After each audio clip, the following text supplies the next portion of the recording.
Now let's talk about presidential politics. Because, as Bloomberg reported yesterday, Joe Biden officially launches bid for re-election in 2024. When I ran for president 4 years ago, I said we're in a battle for the soul of America, and we still are. The question we're facing is whether in the years ahead we have more freedom or less freedom, more rights or fewer. I know what I want the answer to be, and I think you do too. This is not a time to be complacent. That's why I'm running for re-election. Because I know America. Joe Biden will be 82 years old in 2024. Joe Biden has some form of dementia or some other cognitive problem. Dr. Jill Biden, his wife, does not care, despite the fact that she's a very important and very influential doctor. And Joe Biden is basically the perfect vessel for all these ridiculous woke ideas. That's all he is. He is just a sort of brainless swamp creature zombie who puts out whatever, reads whatever they want him to read, often poorly, mumbles and stumbles. He has no real support. He's sort of just perfect for what they are ushering in.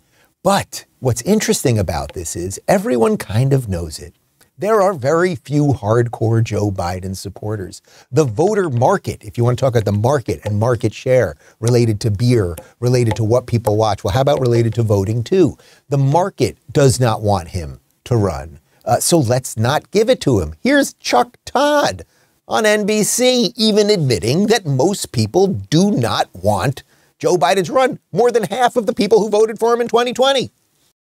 53% of 2020 Biden voters say he shouldn't run. 64% of Democrats who voted for Sanders or Warren in the 2020 primaries think he shouldn't run. And 76% of voters under 35 think he shouldn't run. And what's the top concern for that? We asked voters. We didn't prompt them. We said, why don't you think he should run? Well, these were the responses. It almost is all about his age and his ability to do the job. Again, these are among Democratic primary voters. I want to just hit something again about the age, because this is just going to keep coming up and keep coming up. I do generally believe that at 82 years old, you should not be president of the United States. Like, it's just time to go be a grandfather. Not that those grandchildren want to be near him with the sniffing of the hair and all that stuff.